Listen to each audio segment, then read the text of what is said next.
I am the only black leader who is very tough and very strong in the world today. Events in Uganda soon put paid to the government's hopes that race could now be kept out of the political spotlight. The end of exploiters, and no one is going to exploit his brother. He was a splendid product of the King's African Rifles, and good boxer, good rugby player. On top of these accomplishments, Idi Amin had become president of Uganda after a military coup.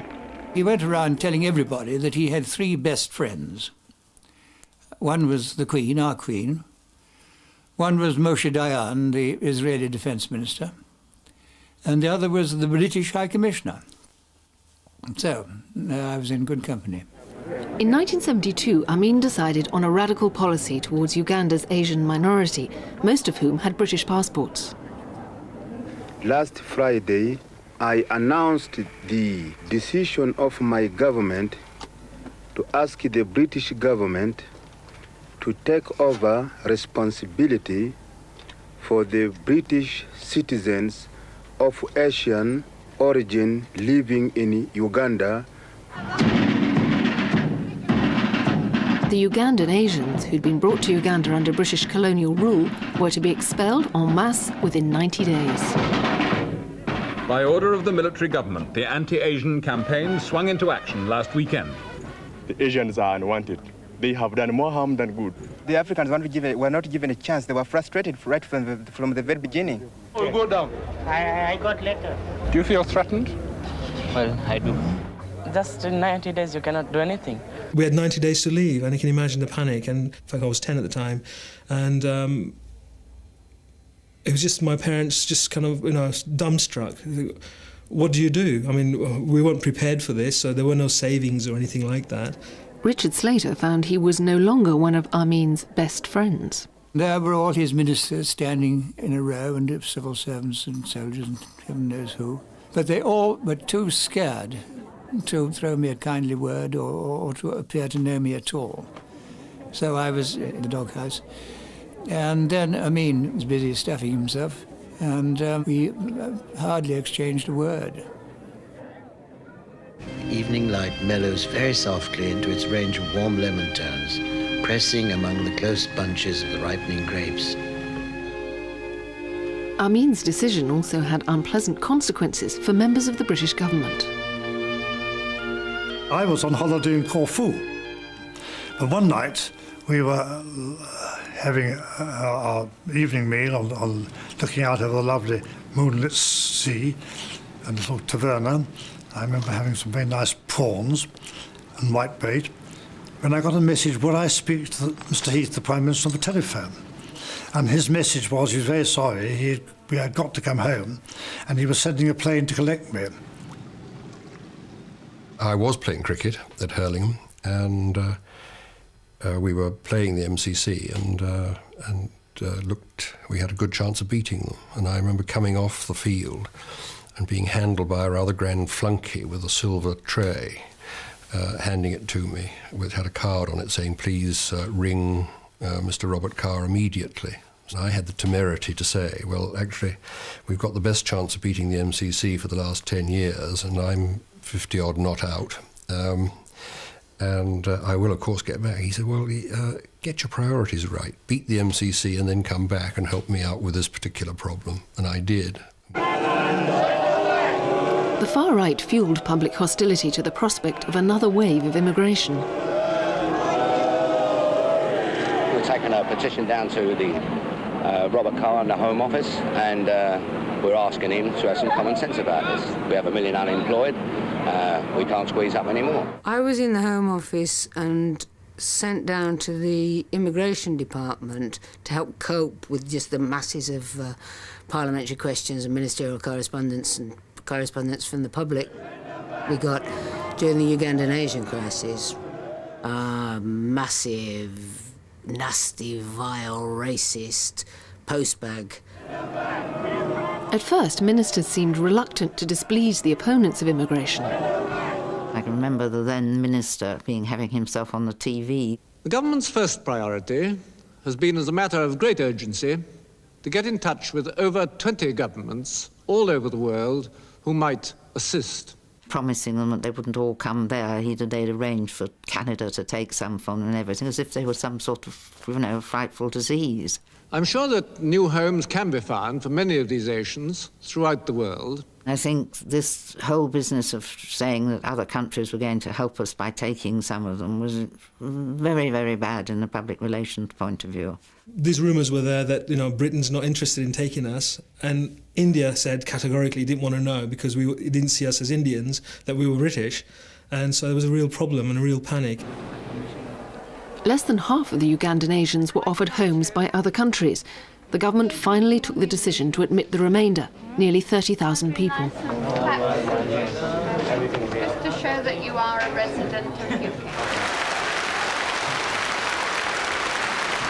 At the height of the crisis, the decision was debated at the Conservative conference in Blackpool.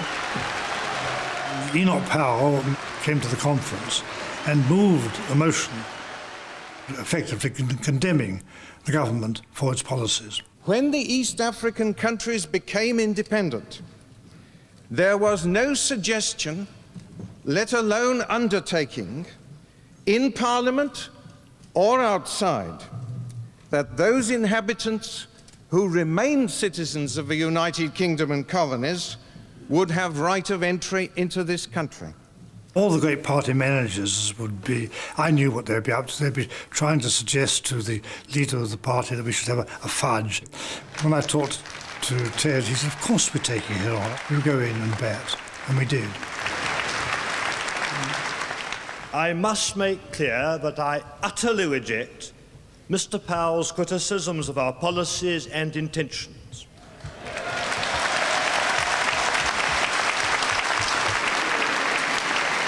We put a great deal into our empire, and we also took a lot out. We have our imperial heritage and our obligations, and to those we will stick. That is why I ask you today with confidence to support your government by giving us an overwhelming majority for this resolution as amended.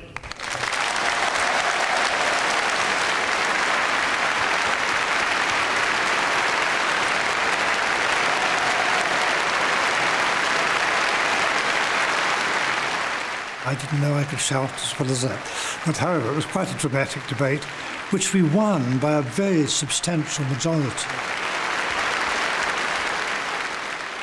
I think Robert Carr is a remarkable man. He's been underestimated. It took a lot of courage to do what he did. Once the decision had been made, there was a rapidly organised programme of airlifts from Uganda. Many in Britain welcomed the new arrivals. A notice was given out in church by the vicar saying that people were going to come, and anybody who could help and give assistance of any kind, please would they go out and do so. And then landed at Stansted. And I'll tell you something, I have never been so cold in my life. They had arrived in very thin clothes, and they were really very chilly. You knew it was going to be cold, and you'd read about snow and things like that, but this was cold, and this is October, this is early October. What a lovely baby, is it a boy or a girl? Good. Oh, look at that. It was a wonderful opportunity to get a bit of space in my wardrobe and feel that it was going to help somebody. I just went home and got coats and jackets and things of that nature and took them out. I remember being ushered into this building, or I guess like a terminal building, and it was like Aladdin's cave, full of clothes. Unless do you want someone to clothes, you might want someone to clothes. We better go to the clothing place next, I think. Oh, it was wonderful. You just had layers on layer after layer after layer, and it was great. I remember that. And, having a great big coat on at the end of it all, so you got 10 layers and a great big coat on top, and you felt like a king. One young couple in South London opened their doors to a family of Ugandan Asians. We lived in Lambeth with a young family, and we passionately believed in good community relations at a time when it was far from easy. My father very kindly gave out the spare room he had in our house. He was a civil servant working in Whitehall and was content to be displaced. I think Eleanor Roosevelt's great phrase that it's better to light a candle than curse a darkness. If you care about things, do something. But this sort of welcome was rare. Though the political establishment had stood up to the far right, the episode had revived public hostility towards immigrants. Tensions were most acute in areas like Leicester, where many of them had settled. They're coming over thick and fast now, and I'd like to think that they're going to put a halt to it shortly. Well, I think it's about time the government took over its responsibilities and sent these people back to their country of origin. I think our friend Enoch's got the right idea there, and the National Front. Boxer, good rugby player.